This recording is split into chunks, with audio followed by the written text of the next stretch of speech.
Also part of our 2012 judging panel was one of Australia's finest directors, David Cameron. David spoke with us about his experience with disability and his thoughts on this year's programme. My best friend at school was, well, he was paraplegic when I met him. By then he became quad. It was getting worse, and we were inseparable.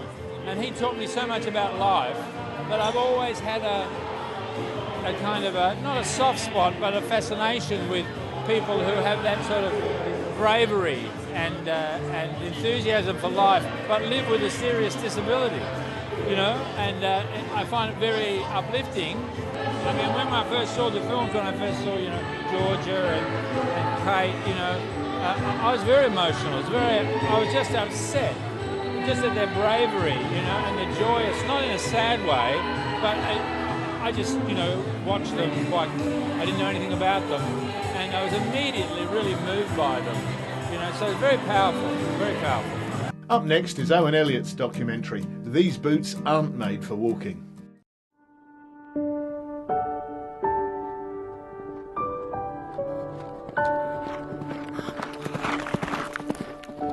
I was 19 when I had my accident.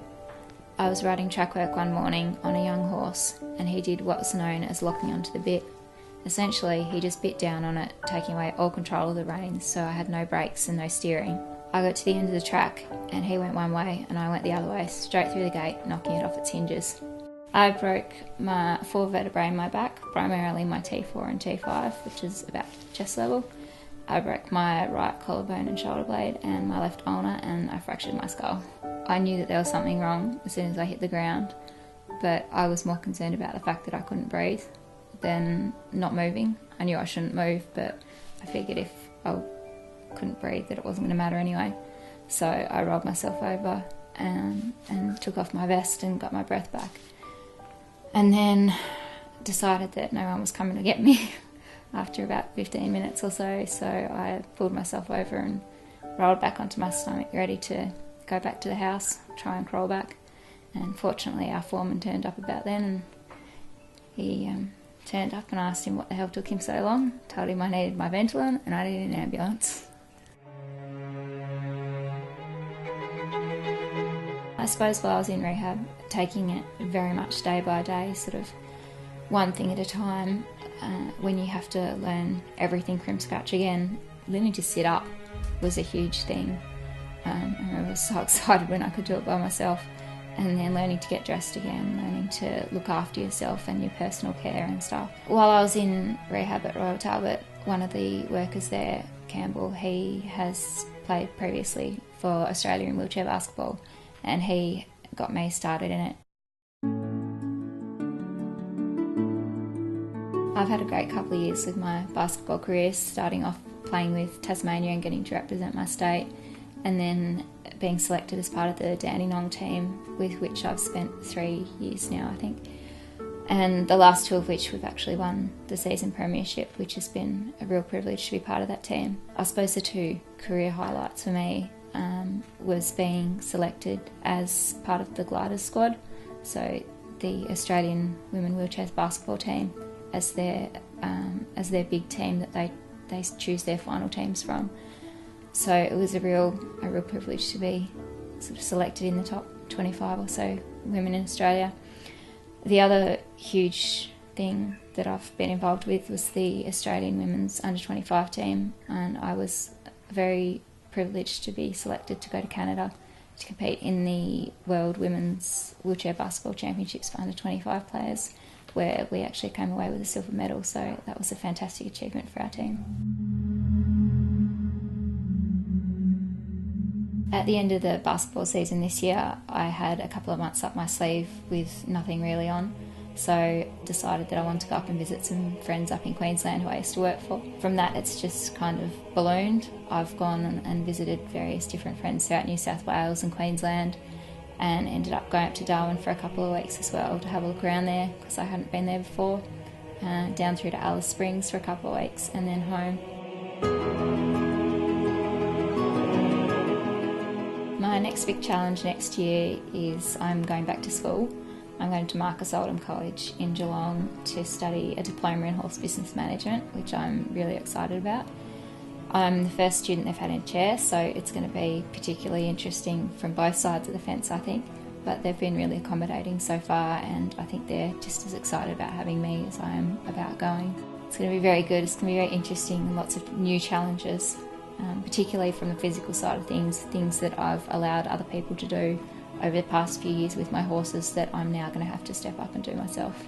I might have a disability, but that doesn't mean I'm disabled. My long-term ambitions, I suppose, mainly still revolve around horses. I'd like to have my own business breeding thoroughbreds in a couple of years and be able to balance that with having a family of my own and being able to be a stay-at-home mum. As far as basketball's concerned, I don't think I'm finished yet. I think I'll be back and maybe have a crack at Rio yet.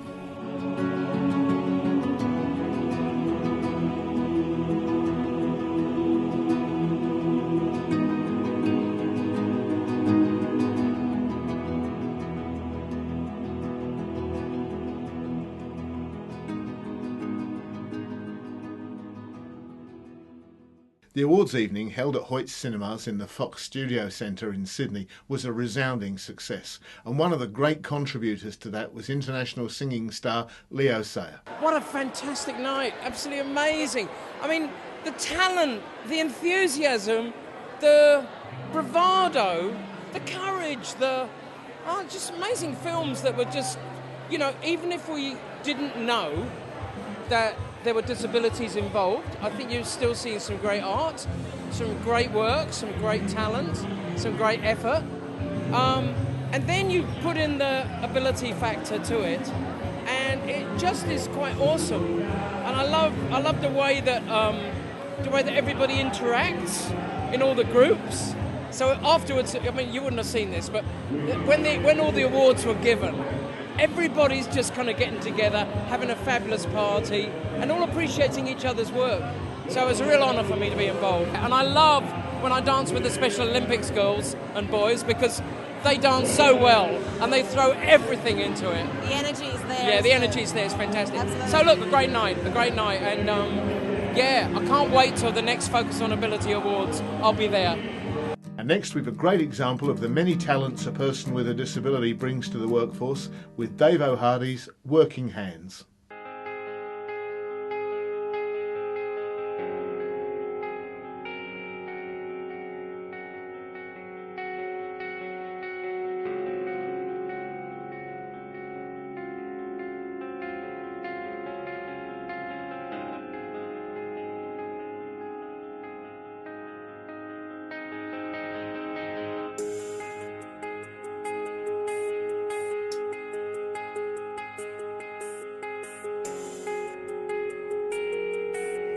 Hello, my name is John.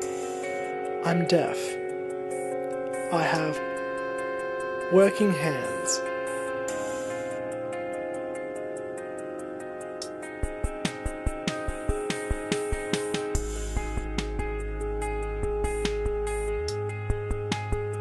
Recently, I started looking for work. Real, normal, professional work. A lot of people think deaf people can't have normal, real, professional jobs. Why? Because of communication breakdowns. Can you imagine me working in a busy coffee shop, trying to serve different people with different orders?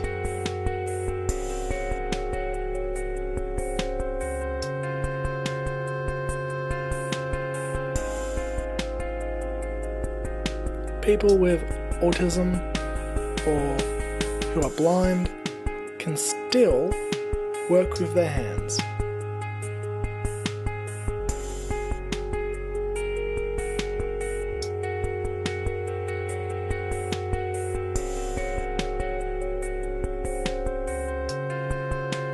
When I need to achieve anything, usually I use my hands.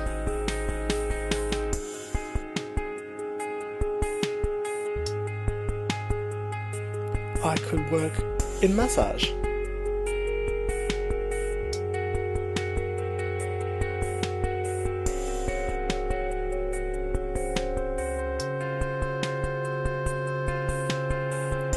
always be a mechanic.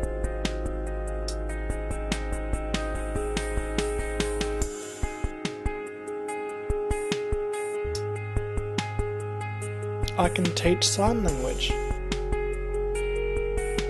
I can act.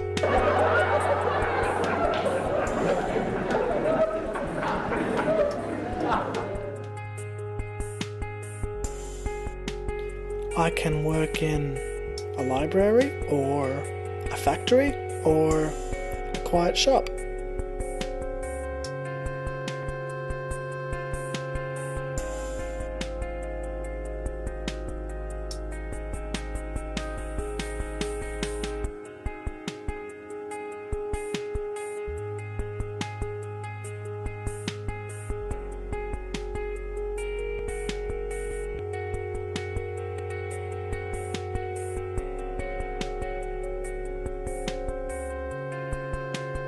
Don't diss my ability.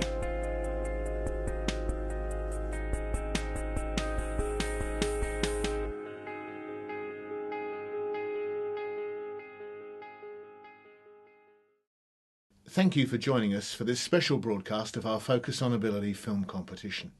We were really proud to be associated with such a remarkable display that highlighted the ability of people with disability. This is the first in a three-part series, and I hope you'll join us for the next two. Thanks again.